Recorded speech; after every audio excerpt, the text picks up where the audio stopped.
రోజు రోజుకు cyber crime ఘటనలు పెరుగుతూ ఉన్నాయి. సోషల్ మీడియా వాడకం పెరుగుతున్న కొద్దీ ఆన్లైన్ వేధింపులు, ఫేక్ అకౌంట్లు, తప్పుడు పోస్టులు చాలా ఎక్కువైపోతూ ఉన్నాయి. ఇప్పటికే పలువురు సినీ ప్రముఖులు ఇలాంటి సమస్యలు ఎదుర్కొన్నారు.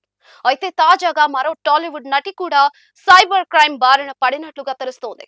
ఆ ఘటనపై ఆమె రీసెంట్ గా హైదరాబాద్ సైబర్ క్రైమ్ పోలీసులను ఆశ్రయించినట్లుగా సమాచారం. పోలీసుల వివరాల ప్రకారం సోషల్ మీడియాలో తన పేరుతో అసభ్యకరమైన పోస్టులు పెడుతున్నారని ఆ నటి ఫిర్యాదులో పేర్కొన్నారు.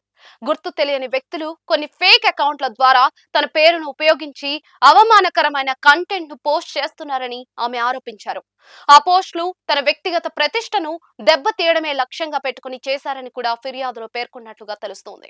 తన పేరుతో వస్తున్న అసభ్య పోస్టులు, మెసేజెస్ చాలా మానసిక ఒత్తిడిని కలిగించాయని ఆమె పోలీసులకు తెలిపినట్లుగా తెలుస్తోంది. ప్రజల ముందు కొన్నిసార్లు అవమానకరంగా అనిపిస్తుందని కూడా ఆమె పేర్కొన్నట్లుగా సమాచారం. అయితే సైబర్ క్రైమ్ ఘటనపై నటి ఇచ్చిన ఫిర్యాదు ఆధారంగా రీసెంట్ గా పోలీసులు కేసు నమోదు చేశారు. ప్రస్తుతం ఆ వ్యవహారంపై దర్యాప్తు ప్రారంభించినట్లుగా పోలీసులు తెలిపారు. సోషల్ మీడియాలో వైరల్ అవుతున్న ఆ పోస్టులు నటి వ్యక్తిత్వానికి హాని కలిగించేలా ఉన్నాయని గుర్తించినట్లుగా తెలుస్తోంది. ఆమె కెరియర్ తో పాటు గౌరవానికి నష్టం కలిగించే విధంగా ఉన్నాయని ఐడెంటిఫై చేశారని సమాచారం.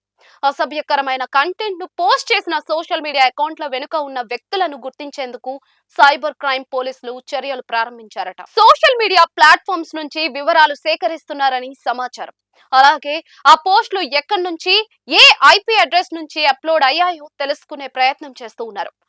డిజిటల్ ప్రూఫ్స్ సేకరించి దర్యాప్తును స్పీడప్ చేస్తున్నట్లుగా వెల్లడించారు. అయితే ఈ కేసులో నిందితులను గుర్తించిన వెంటనే చట్టపరమైన చర్యలు తీసుకుంటామని పోలీసులు తెలిపారు. సైబర్ క్రైమ్, పరువు నష్టం చట్టాల కింద కేసులు నమోదు చేసి కఠినంగా వ్యవహరిస్తామని వెల్లడించారు.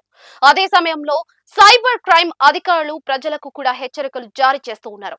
సోషల్ మీడియాలో తప్పుడు ప్రచారం చేయడం, ఎవరికైనా ఇబ్బంది కలిగేలా పోస్టులు పెట్టడం నేరమని ఎప్పటికప్పుడు క్లారిటీ ఇస్తూనే ఉన్నారు. అసభ్యకరమైన కంటెంట్ ను ప్రచారం చేస్తే ఖచ్చితంగా కఠిన చర్యలు తీసుకుంటామని హెచ్చరిస్తూ ఉన్నారు.